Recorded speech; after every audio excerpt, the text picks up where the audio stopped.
Friends, welcome to today's educative content on fasting. Today we'll try to understand what is fasting, what is the physiology behind it, how it works, and what is the benefits of doing the fasting. So, what fasting means? Fasting technically means to stop eating food for a certain amount of time. So, just to give rest to your GI system, that is your stomach, intestines. The reason why we do this is there is a lot of things which is happening after you take food that can lead to some of the diseases in your body, which is obesity, diabetes, hypertension, and whatnot. To make sure that we can take control on these things, we advise you fasting. There's a very good saying in Sanskrit which goes by Sarvaroga Malavashaha Langanam Paramoshadam. For every disease, the best cure is fasting. So, fasting can be of different types. It can be based on the time and it can be based on the way you are doing it. So one thing is short-term fasting, which you do every day without knowing it. Short-term is basically something which is you take a dinner and you take the next day morning's meal. So there is a long gap of more than 6 hours.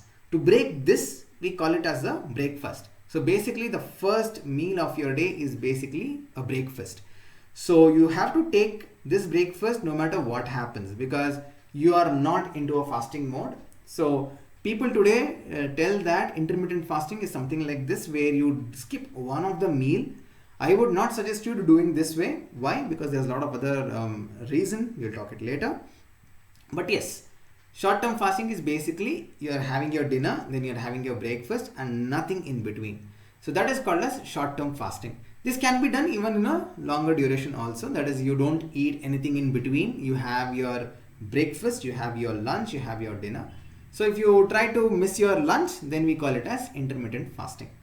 So how and why we'll discuss in a bit later. Long-term fasting is you try to fast the entire day. So from morning breakfast to evening dinner and also the next day, whatever is your choice. If you are able to do it for a longer duration for let's say 3 days, then we basically say that as a long-term fast. So we have always a motive of doing fasting. One is religious fasting. Every religion in this world have actually said about fasting. So Hindus do it something called as Ekadashi. We do it something Mahashivratri and all those things. They're basically religious in purpose.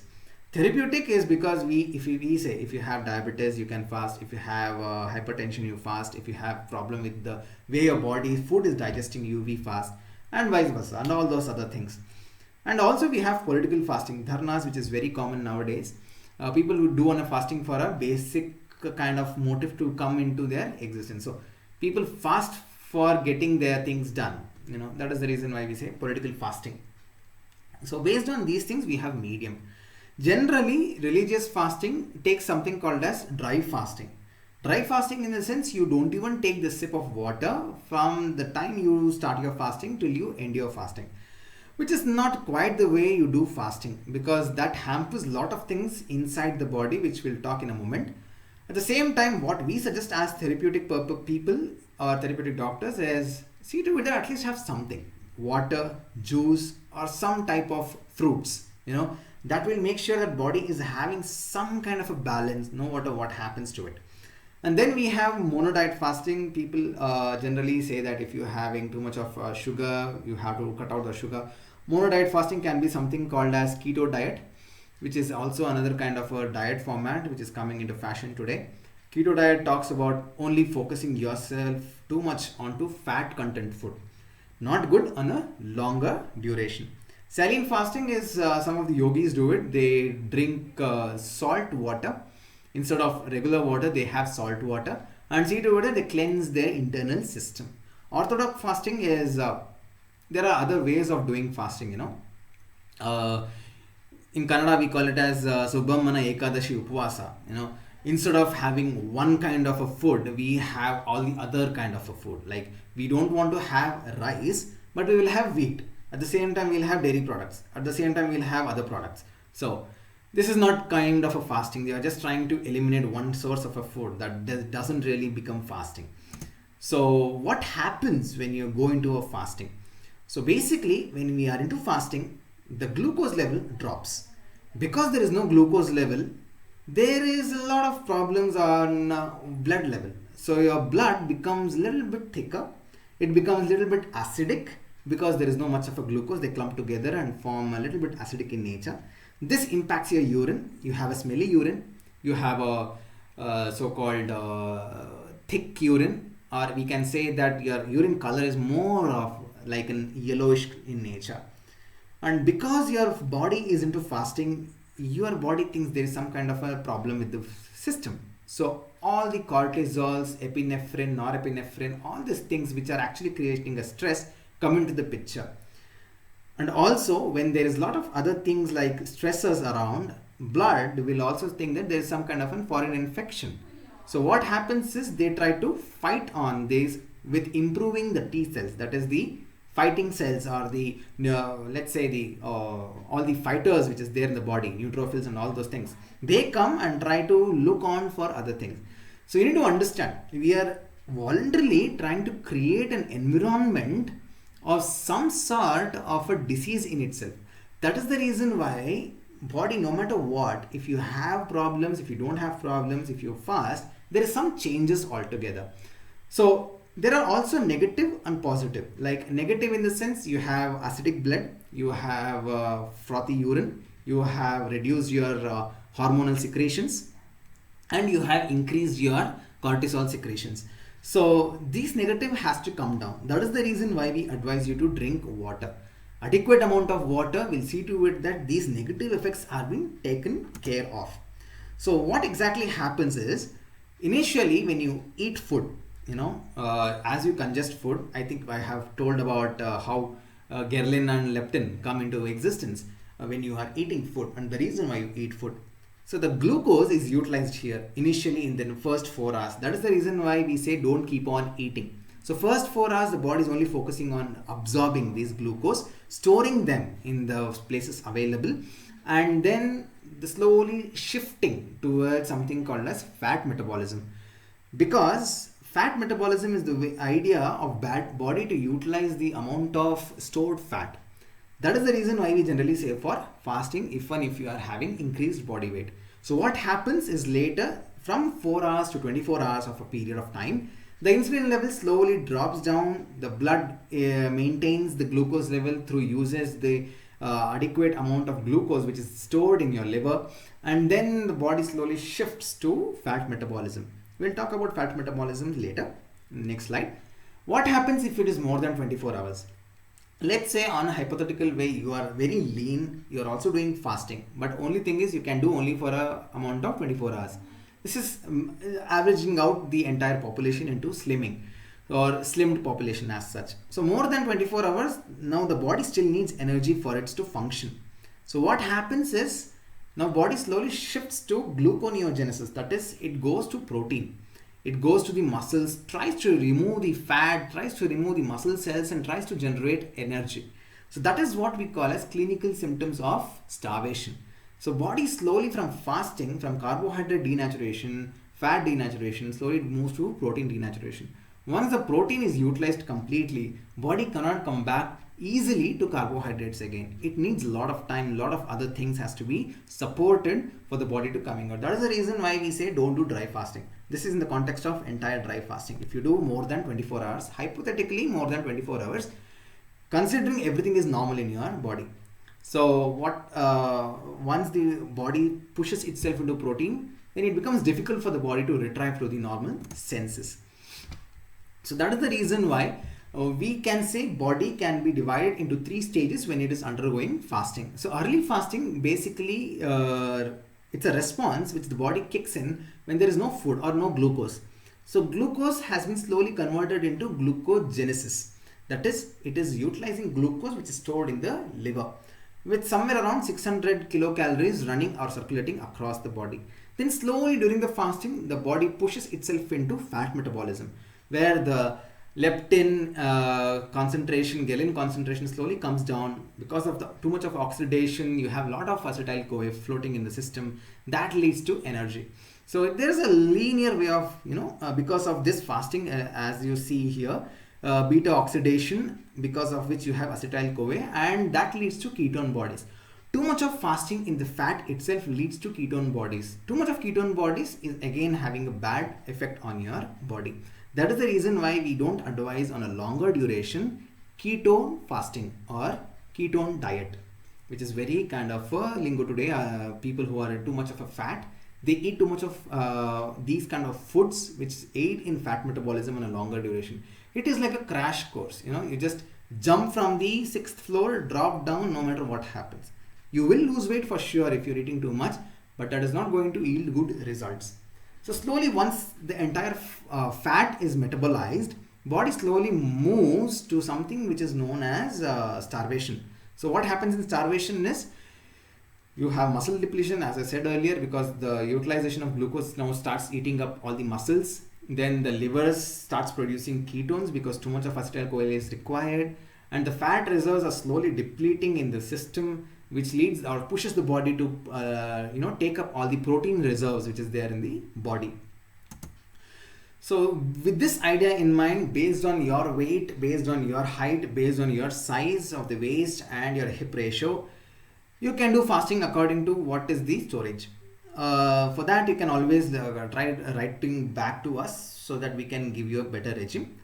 But before that, how you are supposed to prepare yourself? So you have to educate yourself. What is the reason why you are doing this fasting? Is it disease oriented? Is it metabolic oriented? Or is it you experience fasting? So that leads to mental preparation. So you focus on your so-called oriented goal. Then you take this support. You always need the support of the doctor at your clinic. At the same time, you need the support of your family so that you enter and leave the fasting period without much of a trouble. And you need to have these supplies. Supplies is very important. Or else what happens is we get a little bit irritated if we don't get the food items which is required. And slowly you try to make this happen onto a regular interval. Initially you will feel a little bit of tired. Initially you will feel a little bit of weak, lethargic, which is very normal.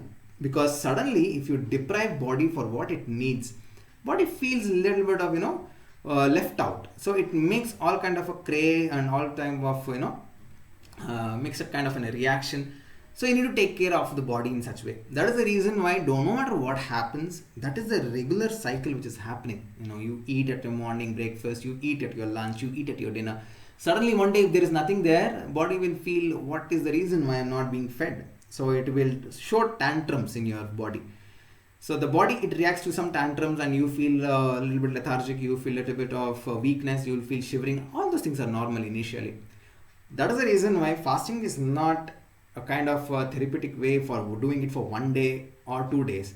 It has to be done on a longer duration. Every weekend, if you try to do fasting, or 1 day you dedicate yourself for fasting on a probably 21 day of a regime, then you can see a lot of results coming in. 1 day you can experience it. But if you want to have a result oriented fasting, do it on a regular basis. That is the reason why Hinduism basically talks about Ekadashi. So every Ekadashi you are fasting. So your system is actually prepared and it is expecting no food on Ekadashi day. So how do you prepare this body? So we have set across 3 regimes or a chart which can talk about how well the fasting can be done. We have broken down into 3 different stages. So one is the preparatory stage. We're actually trying to prepare your body. There is no abrupt drop in the glucose level. How can you do that? So let's say you are having a breakfast, which is very normal. Lunch, you can do something like boiled diet. You can have a boiled diet, and then the dinner can be seen to it that it has to be raw in nature.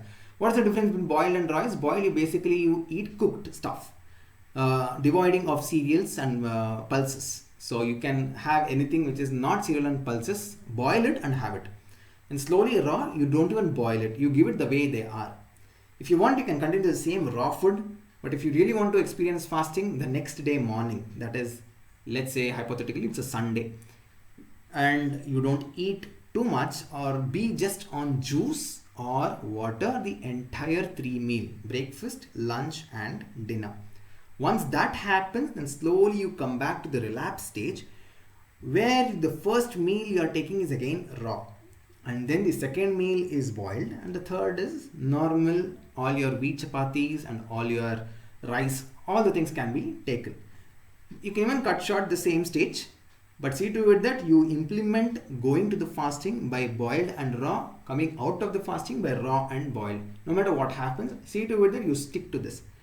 Once you're in this stage of fasting, on a longer run, it yields good results.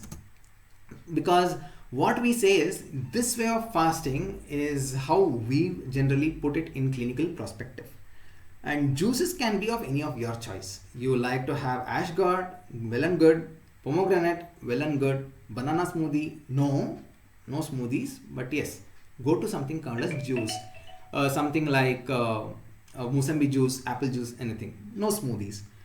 So what happens is, as I said, we are aiding inflammatory mediators. As you see, epinephrine and norepinephrine were already there in the system. So what we do is we try to reduce these reactions by putting these mediators in between. This reaction will see to it that your body maintains a normal metabolism. This also sees to it that there is a repair functioning happening very soon. See, if you want to repair a track, you have to see to it that there is no trains running across. So food is like a train. The track is the system. So to make sure that system works well, you have to see to it that you give fasting as its prioritized way of doing things. And also it aids in tissue repair. If you are having a skin irritation, if you are having a cut, if you are having a bruise, if you are having some kind of a problem with your skin where it is not healing faster, do fasting. If you see to it that you had a broken bone or you had a fracture, you do fasting. Bones, the recovery rate actually increases much faster during fasting. It also maintains the metabolic homeostasis throughout the coming days.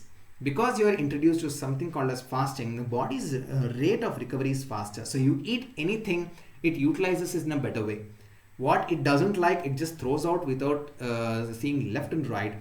What it needs, body will observe. That is the reason why you need to do fasting. The best way, as I said, see to it that you stay on juice. So there are a lot of things, like as I said before, intermittent fasting is good or bad. Generally what happens is there are two ways of looking into intermittent fasting. One, people just miss, no matter what happens, they just don't want to eat one breakfast. They're late for their work, they're late for their days, so they just don't want to eat the breakfast. They either go to brunch or lunch. That is very bad, because abruptly stopping a supply of food, then abruptly giving a supply of food, both hampers you on a longer duration. At the same time, we always say your breakfast has to be more heavier than the rest of the 2 meals which is coming in the day. So breakfast cannot be skipped. But if you really want to do intermittent fasting, see to it that you are on fruits before the intermittent fasting, after the intermittent fasting. So diabetic people cannot do fasting. It is very wrong. You just need to check your blood groups, or you can check your blood reading.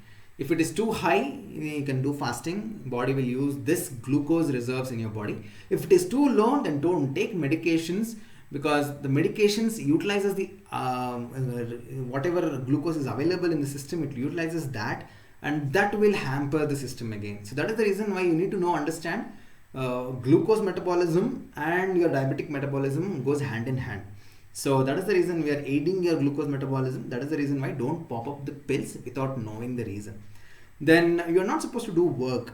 So too much of a work intensive, if you are focused on, don't do fasting. Take a break and then do fasting. Because too much of a muscle usage or too much of a thought process usage, like decision making. If you are making something very substantial decision, do fasting before taking a decision. Don't do fasting during the decision making, because that hampers the way you are actually focused on. So that is the reason why make sure that you are not physically and mentally strained during fasting. That hampers your physicality, at the same time mentality. So as I said before, body puts tantrums telling that you are hungry or dehydrated or all these things. Whatever happens, you see pani puri, bel puri, it smells very good now, especially when you are fasting. So see to it that doesn't or the body doesn't throw tantrums by drinking water. Keep on sipping water entire day, then the tantrums will come down, because body is more reliable on glucose. It just needs to go no matter what happens. So it is like craving. Your body starts craving. So you reduce the craving by putting these kind of intoxicants like water. So it is like slushing down the entire system. So no matter what happens, just by drinking water, you should feel fine. So this was about the fasting. I hope you have understood the way the body gets into fasting and comes out of the fasting, the right way of doing fasting. People will be thinking we get only one day, Sunday, to feast, but you are even taking out the feasting day. Feasting can be done on the rest of the other days, but if you could put one day as a fasting day, then it will be having much more good effect on your future health. Today the health is very versatile, so people who have been doing fasting, their immunity is good, their way of developing their body is good. They don't simply eat at the same time. Even they simply eat, they know how to restrict their food, because the body is in a habit of understanding itself. So that is the reason why you can always party the rest of the 4 days or 5 days. 6th and 7th days, see to it that you are a teetotaler. The same time you are giving rest for a GI. That is more important. So coming up, we will be talking about naturopathy. Many of you have asked about what exactly you mean by naturopathy and how it works. We have been focusing more on disease oriented, which we'll be taking a little bit later, and also we'll be coming up with yogic practices. So do spread this information on fasting. If you have any doubts, you can always write to us at dradityahande@gmail.com, dradityahande@gmail.com, and also consider subscribing for more these kind of educative content. If anybody interested, share to your people who are actually doing fasting. If you feel they are doing it wrong, share to them. Do write to us. Thank you.